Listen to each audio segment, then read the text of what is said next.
Lucas, capítulo 7, versículo 36. Diz assim a palavra de Deus. Convidado por um dos fariseus para jantar, Jesus foi à casa dele e reclinou-se à mesa. Ao saber que Jesus estava comendo na casa do fariseu, certa mulher daquela cidade, uma pecadora, trouxe um frasco de alabastro com perfume e se colocou atrás de Jesus a seus pés. Chorando, começou a molhar-lhe os pés com suas lágrimas. Depois os enxugou com seus cabelos, beijou-os e ungiu com perfume. Ao ver isso, o fariseu que o havia convidado disse a si mesmo: se este homem fosse profeta, saberia que nele está tocando e que tipo de mulher ela é, uma pecadora. Vamos parar por aqui. Esse texto é muito conhecido, né? Pelo menos daqueles que leem, sabem que o texto da mulher que ungiu os pés de Jesus com óleo precioso. Há outras referências em Marcos, em Mateus, que relatam de uma outra forma ou colocam alguns detalhes a mais ou a menos. Mas esse texto aqui, no começo do versículo, diz que a mulher ouviu falar que haveria um jantar naquela casa. Por quê? Porque havia um costume na cultura judaica onde os homens davam um jantar em homenagem a alguém. Eles chamavam aquela pessoa para jantar. E aí toda a sociedade, até porque eram pequenas aldeias, pequenos povos, então as pessoas de alguma forma ficavam sabendo que haveria aquele jantar, porque aquele jantar era uma homenagem àquela pessoa. Nem todos, obviamente, eram convidados para esse jantar. Mas todo mundo ficava sabendo, olha, vai ter um jantar lá. E esse foi o caso. O fariseu aqui, Simão, marcou um jantar com Jesus. Não sei se no sentido de homenagear, de conhecê-lo, de questioná-lo. A questão é que ele fez um jantar para Jesus. E isso ficou conhecido de todas as pessoas que moravam à volta do fariseu. Olha, vai ter um jantar lá na casa dele. Vai homenagear Jesus. Chamou Jesus lá para conhecer ele. Né? Ele é um mestre também, ele está ensinando, não sei, talvez ele não é nada. A questão, irmãos, é que ter Jesus em nossa casa ou convidar Jesus para um jantar não significa necessariamente que nós somos evangélicos ou cristãos. E esse texto relata um pouco disso. Porque Simão chama Jesus para jantar naquela casa, mas na verdade ele está ali esperando alguma coisa para julgar Jesus. E por coincidência, aparece uma mulher no meio do nada. Uma mulher que, dentre a sociedade, era conhecida como uma prostituta, uma mulher pecadora. E aquela mulher interrompe o jantar, e isso também era fora da questão e da cultura. E aí aquela mulher entra no meio do jantar e começa ali a adorar Jesus, com seu perfume, com suas lágrimas, com seus cabelos, com seus beijos. E a primeira atitude, o primeiro pensamento desse Simão é olhar e dizer: se este homem fosse profeta de verdade, ele saberia que essa mulher é uma pecadora. Se este homem fosse um profeta realmente de Deus, ele discerniria que ela é uma pecadora e ele não deixaria nem ela fazer isso. O que é isso, irmãos? E que eu quero falar desse lado da moeda? Religiosidade, que vai gerar a impiedade, ou seja, ímpio. São coisas opostas, mas que uma coisa gera a outra, ou pelo menos se liga a outra. Primeiro falando sobre a questão da religiosidade, aonde inicia aqui? A mulher chega ali aos pés de Jesus e a primeira atitude daquele homem é olhar para ela e colocar ela como alguém diferente dele, a desigualdade. Primeiro ponto onde se inicia a religiosidade é na desigualdade. Quando nós olhamos para o nosso próximo, nosso irmão, ou que seja um ímpio, ou que seja alguém do mundo, ou que seja um ET, ou que seja sei lá o quê, mas nós olhamos para aquela pessoa diferente de mim. Naquele momento ali, o pensamento daquele homem foi dizer: olha, se Jesus fosse profeta, então já está colocando até em prova o caráter de Jesus. Olha a audácia do homem. Mas além de Jesus, ele diz: saberia que ela é uma pecadora, ou seja, ela é diferente de mim. Porque eu sou um fariseu. Eu sou alguém que tem intimidade com Deus. Essa mulher é uma pecadora. E aliás, se esse Jesus soubesse também fosse profeta, não teria deixado fazer isso. Ou seja, os dois estão errados. A religiosidade começa na desigualdade. Quando no nosso coração, e isso é natural, começa a gerar uma desigualdade com o nosso próximo, com o nosso irmão. Eu sou um pouco mais espiritual, eu tenho um nível elevado, e assim nós vamos colocando as pessoas desigual a gente. Depois da desigualdade, há uma diferença entre a religiosidade e a espiritualidade. Eu queria falar um pouco disso com você também. Vamos parar aqui. A religiosidade começou através da desigualdade. Ponto. Mas o que há no meio cristão? Nós temos pessoas religiosas e nós temos pessoas espirituais. Nós temos a religiosidade e nós temos a espiritualidade. O que é isso? A religiosidade, irmãos, depois da desigualdade, ela também tem um outro ponto. Ela se coloca como se o que ela fosse fazer, fizesse o favor de Deus voltasse a ela. Já a espiritualidade entende que nada se pode fazer para que o favor de Deus se volte a ele. E, aliás, a espiritualidade considera que o favor de Deus já é justamente o amor derramado na cruz. A religiosidade hoje, irmãos, dentro da palavra, quando você estuda dentro da teologia, se entende que busca-se algo para fazer, para substituir ou pelo menos devolver o que Jesus fez por nós. Por exemplo, eu dou dízimo e oferta para devolver o amor de Jesus por mim. Eu faço isso ou aquilo.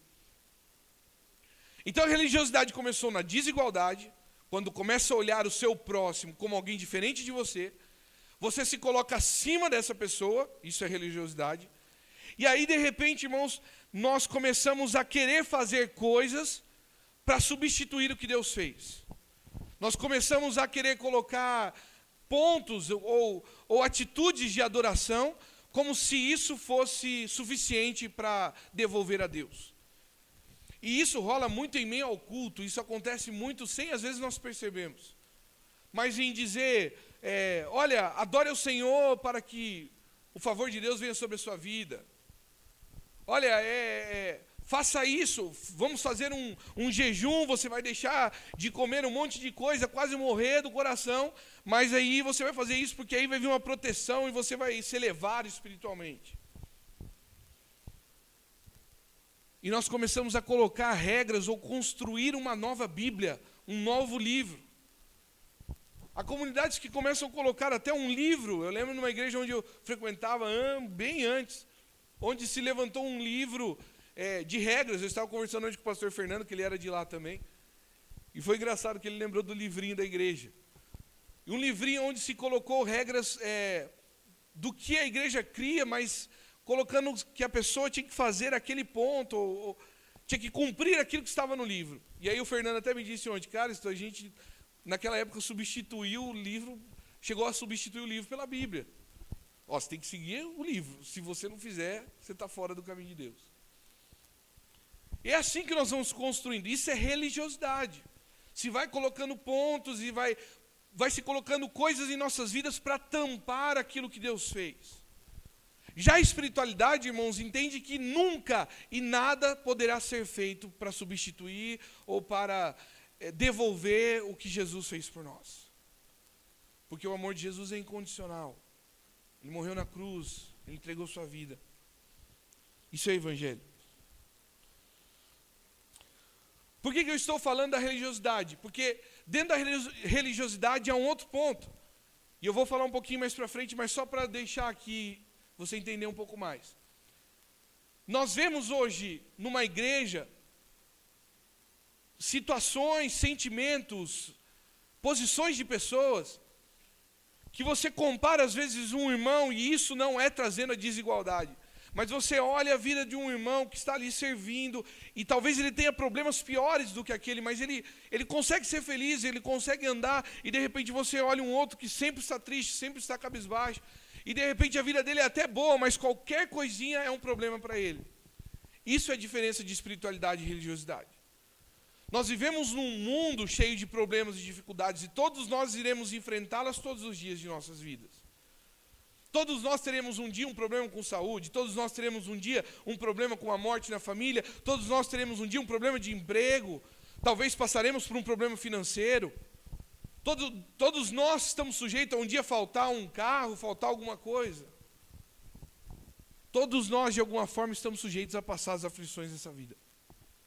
Mas a diferença daqueles que são e que vivem a espiritualidade cristã e daqueles que vivem a religiosidade, irmãos, é que você vê pessoas que aceitaram Jesus, batizaram, talvez servem na igreja, são pastores, presbíteros, qualquer coisa que for, mas sempre estão arrebentados na sua vida. E você vê outros que talvez nem tenha nomes ou não seja tudo aquilo, mas ele é feliz mesmo com seus problemas, porque ele entende a graça de Jesus na sua vida, ele compreende o Evangelho. Eu vou falar um pouco disso mais depois. Eu também deixei aqui para vocês que a religiosidade é o caminho para a impiedade. Por quê? Porque nós começamos a ver, irmãos, e nós vamos ver aqui o que aconteceu na vida de Simão. Conforme nós vamos tratando o nosso irmão desigual, nós começamos também a não querer mais fazer ou desprezar a vontade de Jesus em nossas vidas. E isso é ser ímpio. O significado de ímpio ou de impiedade no dicionário é aquele que despreza a palavra de Deus. O significado de pecador é aquele que peca, que erra. Há uma diferença nisso. Porque o ser ímpio e ser pecador, talvez os dois fazem a mesma coisa. Mas o pós-pecado ou o sentimento do coração há diferença. O pecador, ele se arrepende. O ímpio, ele despreza a palavra de Deus. Ele olha aquilo que é errado na vida dele e ele diz, não é errado, vou continuar fazendo, vou viver assim, tá bom.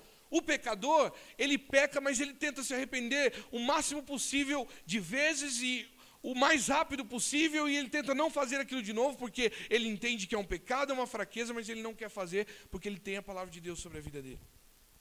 Isso é religiosidade, isso é espiritualidade. Ou seja, irmãos, a religião nos leva a ser ímpio. Nós viemos da impiedade do mundo, nos convertemos ao Evangelho, e dependendo dentro do Evangelho, você tem dois caminhos: ou continuar, voltar a ser ímpio, ou realmente continuar crescendo como estatura de varão perfeito. Mas nós, como humanos, corremos esses dois riscos em meio à vida cristã. E religiosidade você não vê só em meio ao Evangelho, mas em meio às religiões também. Porque você vê pessoas dizendo assim, principalmente quando você vai evangelizar, olha, você precisa se conectar mais com Deus, chegar mais perto de Deus. Não, eu falo com Deus. Você fala? Eu vou na missa uma vez por semana. Essa é a nossa igreja cristã, e que a igreja evangélica acaba sendo construída em cima da igreja católica. Com princípios bons, mas com esse princípio ruim de ser religioso. Eu vou no culto aos domingos, eu cumpro o meu horário, eu faço isso, eu faço aquilo, e isso me dá o direito da salvação, ou isso me dá o direito da bênção de Deus. E aí quando se levanta alguns mais espertos e diz, olha, isso não é suficiente, vem aqui toda semana fazer isso que Deus vai te abençoar mais. Aí a pessoa vem. Só que a vida dela nunca é mudada, nunca é transformada, e ela sempre vai caminhar triste. Por quê? Porque são religiosos, não são espiritualistas, não são espirituais. O Evangelho de Cristo, irmãos, nos ensina a viver as coisas difíceis da vida. E nos ensina que há um Cristo que pode nos ajudar e curar e fazer o que for preciso. Mas nos ensina também a ser feliz. Você não vê os apóstolos em meio à Bíblia, nem o próprio Jesus reclamando da vida. Pelo contrário, você vê eles o tempo todo cuidando das pessoas e fazendo os ministérios. Olha o que acontece com o Simão, a partir do versículo 44, continuando essa história da religiosidade. Em seguida, virou-se para a mulher e disse a Simão, vê esta mulher. Entrei em sua casa, mas você não me deu água para lavar os pés. Ela, porém, molhou os meus pés com suas lágrimas e enxugou com seus cabelos. Você não me saudou com um beijo, mas esta mulher, desde que eu entrei aqui, não parou de beijar os meus pés. Você não ungiu a minha cabeça com óleo, mas ela derramou perfume nos meus pés. Portanto, eu lhe digo, os muitos pecados dela lhe foram perdoados, pois ela amou muito, mas aquele a quem pouco foi perdoado, pouco ama. Jesus começa a dizer, eu quero olhar no aspecto da religiosidade esse texto, essa parte que nós lemos agora. Jesus começa a declarar aqui para o fariseu, dizendo, olha, essa mulher, desde a hora que ela entrou, ela não parou de beijar os meus pés. Você não me recebeu com um beijo aqui. Olha, ela derramou suas lágrimas nos meus pés e enxugou com seus cabelos. Você não derramou óleo sobre minha cabeça, que era um costume da época. Quando se recebia alguém para homenagear num jantar, se derramava um óleo sobre a cabeça da pessoa. Era um costume, cultura judaica. Se recebia com um beijo. Ou seja, irmãos, o fariseu não recebeu Jesus como um homem normal. Ele recebeu Jesus como alguém qualquer.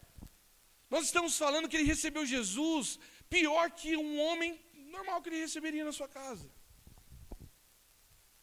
Se nós pararmos para analisar esse texto aqui, irmãos, o que está acontecendo aqui é religiosidade. Chega um momento na vida cristã que a pessoa começa a desprezar as coisas e os princípios cristãos.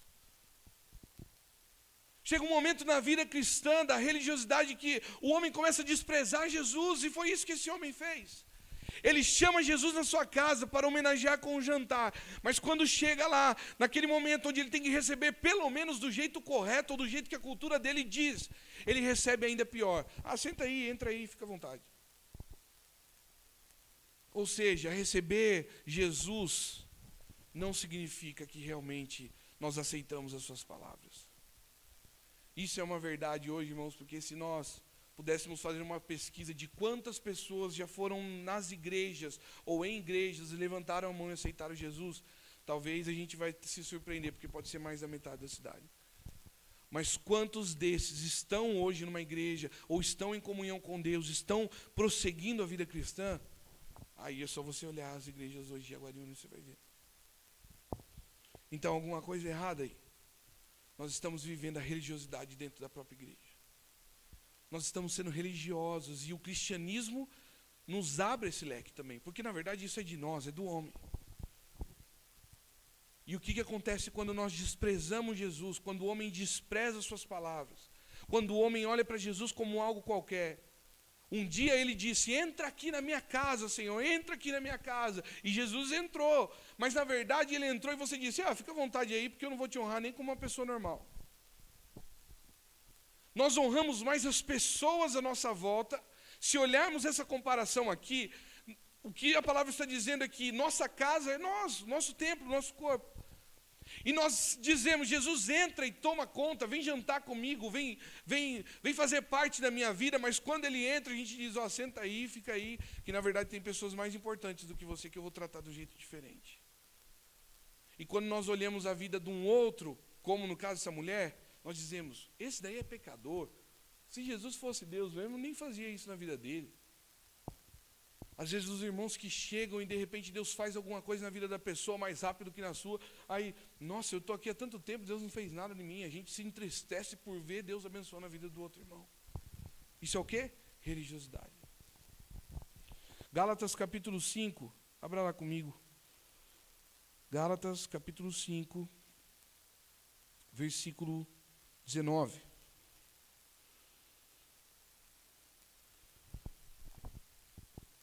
Olha os religiosos.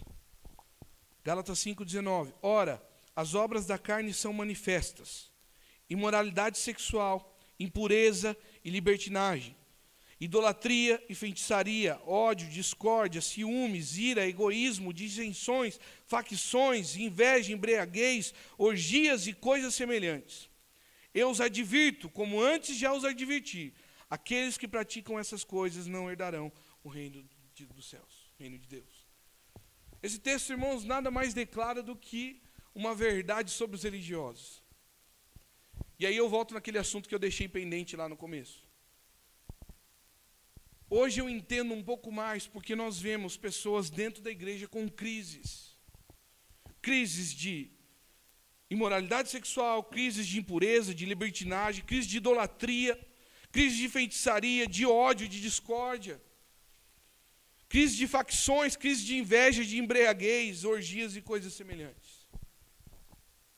Hoje eu entendo como que você pode dizer, cara, mas como alguém de Deus pode ter tanto ódio assim? Como alguém que aceitou a Cristo pode passar e ter esse sentimento? Como alguém que aceitou a Cristo, nossa, estava tão fiel lá, servindo na obra, pode viver uma verdade dessa?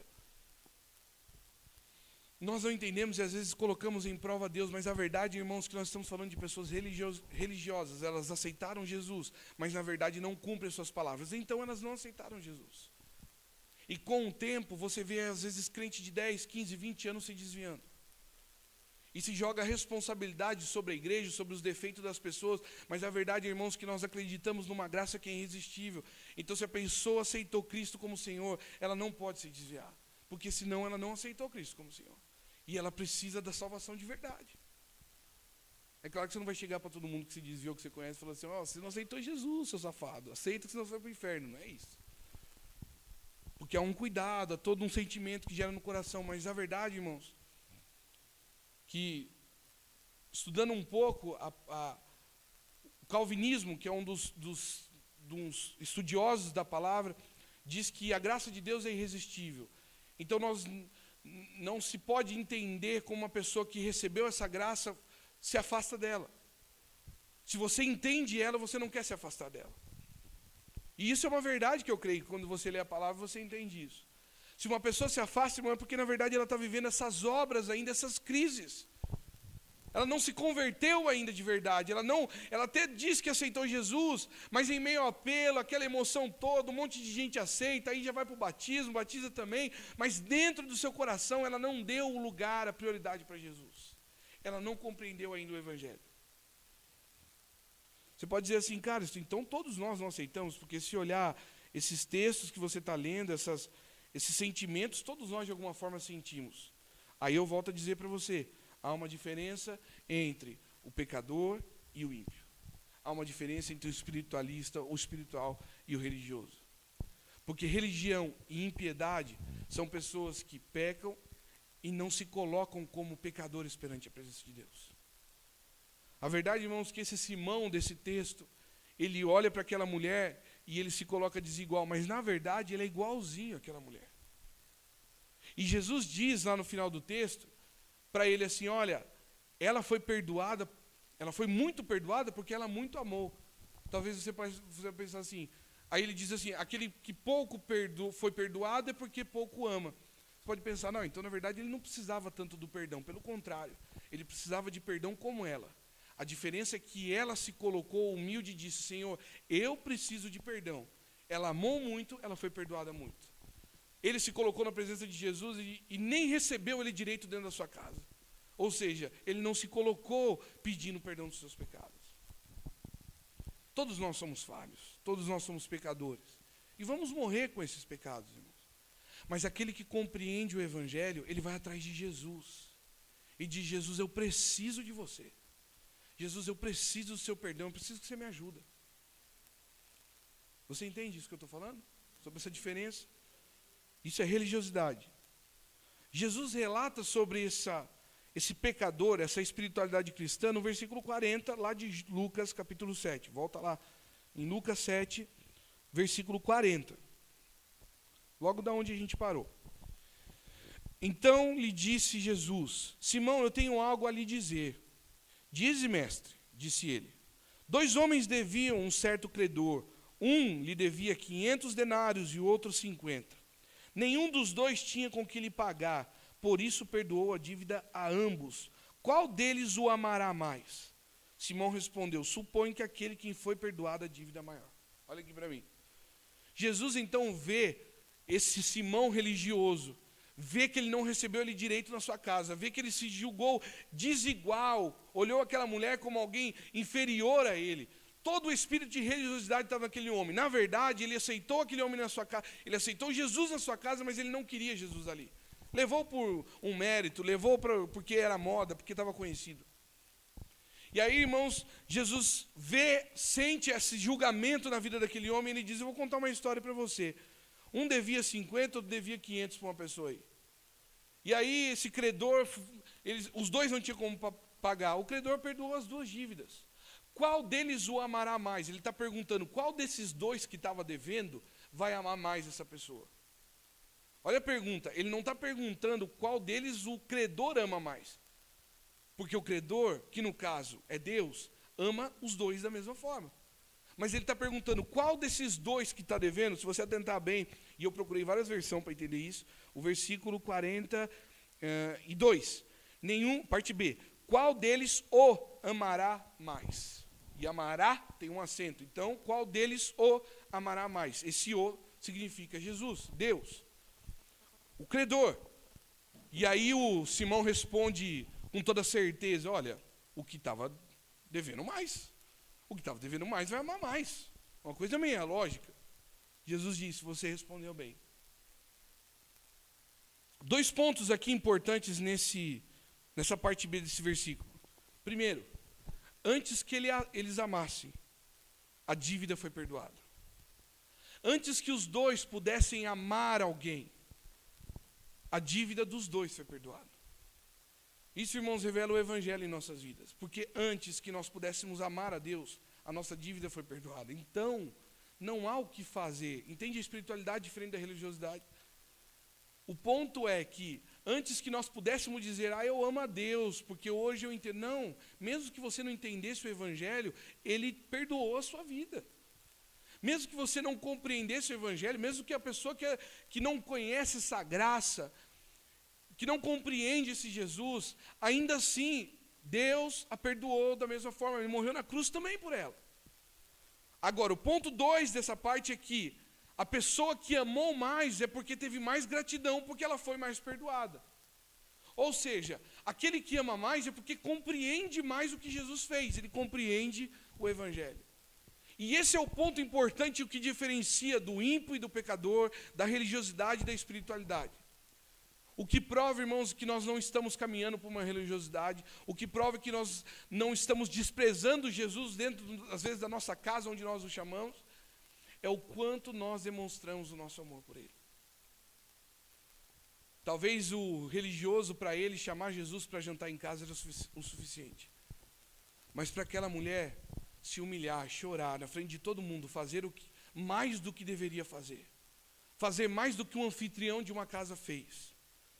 Essa mulher não teve vergonha de fazer, ela foi lá, se prostrou, chorou, derramou o seu óleo, o melhor perfume que ela tinha, ela fez tudo o que ela podia para demonstrar um pouco do que ela sabia que Deus já tinha feito por ela. Ela entendia e compreendia que Jesus era aquele que veio para perdoar pecados. Então ela amou mais. Lendo agora, a partir do versículo 44, num outro aspecto, olhando a mulher. Em seguida, virou-se para a mulher e disse a Simão, vê esta mulher? Entrei em sua casa, mas você não me deu água para lavar os pés. Ela, porém, molhou os meus pés com suas lágrimas e o enxugou com seus cabelos. Você não me saudou com um beijo, mas esta mulher, desde que entrei aqui, não parou de beijar os meus pés. Você não ungiu a minha cabeça com óleo, mas ela derramou perfume nos meus pés. Portanto, eu lhe digo, os muitos pecados dela lhe foram perdoados, pois ela amou muito. Mas aquele a quem pouco foi perdoado, pouco ama. E o versículo 48 diz, então Jesus disse a ela, seus pecados estão perdoados. É isso, irmão, isso é evangelho. Nós só precisamos tomar cuidado, e esse o lado da moeda que eu queria trazer para você hoje. Nós precisamos ter um cuidado para nós não caminharmos para essa religiosidade. Os dois caminhos estão à nossa frente, em todos os momentos de nossa vida. Mas compreender o evangelho é amar a Jesus de todas as forças e formas possíveis. Ao mesmo tempo, tudo que eu for fazer não é suficiente. Talvez alguns poderiam perguntar assim, e esse é o evangelho que vem da reforma protestante e do calvinismo. Talvez alguns poderiam dizer assim, cara, mas se eu não tenho o que fazer para demonstrar, receber esse favor de Deus, se eu não preciso fazer nada, porque eu já recebi o amor dele, então eu não tenho o que fazer para cobrir isso que ele fez. Então eu não preciso fazer mais nada, eu vou ficar em casa curtindo a vida, e mesmo se eu pecar não tem problema. Se você pensar assim, você não compreendeu o evangelho. Porque essa mulher que compreendeu o evangelho, e ela sabia que Jesus veio para perdoar todos, ela foi e fez o máximo que ela podia fazer de amor. Quando se compreende o amor de Jesus em nós, eu quero amá-lo de volta. Mesmo que não necessite, mesmo que não haja um resultado diferente. Mas eu amar mais não vai fazer diferença nenhuma. Não, se você ama mais é porque você compreende o que Jesus fez por você. O que nós estamos falando, irmãos, não é de um Jesus que eu sou obrigado a adorar. Não é de um Jesus que eu tenho que fazer isso, porque se eu não fizer eu vou para o inferno. Isso nós não compreendemos o Evangelho. E é isso que eu não consigo mais entender na igreja. Porque nós olhamos a Bíblia e colocamos como se Deus fosse alguém que nos obrigasse a fazer as coisas. Isso é livre-arbítrio. Você fica à vontade, você adora se você quiser. Você não é obrigado, não é a tua adoração que vai fazer o favor de Deus voltar. Desculpa dizer, mas não há referências disso no Novo Testamento. Não há em dizer que, olha, se você dar o dízimo e oferta, vai vir a bênção de Deus sobre você automaticamente. Não é assim. Há uma série de coisas que é necessário fazer na vida. Então não vou fazer mais nada. Não compreendeu o Evangelho. Porque se você compreende que Jesus te amou, você quer amar de volta, mesmo sem receber nada, porque você já sabe que recebeu muito. E aqui no final do texto ele deixa claro: aquele a quem pouco ama, pouco foi perdoado. Ou melhor, no sentido inverso, aquele que foi muito perdoado, muito amou. Porque o perdão vem primeiro. Deus perdoou a todos nós. Então hoje eu entendo por que uma pessoa vive em crise e outro não. Porque a pessoa que está em crise, ela não compreendeu o muito perdão. E ela não consegue viver esse perdão. Irmãos, nós somos pecadores, se ajoelha nos pés do Senhor, chora e diz: Senhor, me perdoa, eu preciso de Ti. Não, mas nós somos religiosos. Há uma cultura no Brasil que nós temos que sempre parecer bem perante os outros. Há uma cultura que é feio eu chegar aqui como pastor e dizer: irmãos, hoje eu estou precisando de oração, minha vida está tão difícil. Nossa, seu pastor está precisando. Eu não vou vir mais nessa igreja não, esse cara aí está lascado mais que eu. Entendeu nossa mente? Só que eu sou pecador como você, e você também é pecador como eu, e todos nós recebemos o perdão da mesma forma. E se eu compreendo o Evangelho, eu tenho que me humilhar mesmo perante Ele. Porém, quanto mais eu me humilho, quanto mais eu amo, mais perdão eu tenho. Porque o perdão 100% foi dado. Agora eu vou recebendo esse perdão gradativamente na minha vida, conforme eu vou amando. Mas eu não vou adorar a Deus porque eu preciso do perdão dele. Eu vou adorar a Deus porque Ele merece ser adorado. Eu vou buscar a Deus porque eu preciso, é minha fonte. Isso é compreender o Evangelho. Não é ter um motivo. E nós não queremos enganá-los, irmãos, dizer aqui, chegar, olha, faça isso. É mais fácil, é mais real dizer, olha, faça isso que Deus vai fazer isso na tua vida. Faça isso que aí Deus vai te ouvir melhor, suas orações. Isso é mentira. Faça isso se você realmente compreende o Evangelho. Porque nós temos a escolha de ser um religioso, e irmãos, não adianta dizer, esse religioso caminha para a impiedade. Porque vai passando o tempo e nós vamos desprezando cada vez mais as palavras de Jesus. E o final do texto, Jesus diz para ela, aliás, 49, os outros convidados começaram a perguntar: quem é este que até perdoa pecados? Jesus disse à mulher: sua fé a salvou. Vá em paz. Quem teve fé? A mulher. Jesus está dizendo: você teve fé. Você veio e teve fé que eu podia te salvar. Vá em paz. Porque a tua fé de crer em mim te salvou. Irmãos, para uma mulher sair no meio da sua casa, com a sua fama ruim, se prostrar nos pés de Jesus, em meio a uma casa onde havia um jantar em homenagem, fariseus ali, pessoas de nome, autoridades, e aquela mulher fazer todo aquele ato e amar daquela forma, e Jesus reconhecer isso, irmãos, é porque ela entendia esse Evangelho, ela entendeu que Jesus era tudo que ela precisava, e ela correu até Ele. Nós precisamos disso, nós precisamos ter essa fé. Basta ter fé em Jesus. E eu queria encerrar lendo 1 Coríntios, capítulo 13,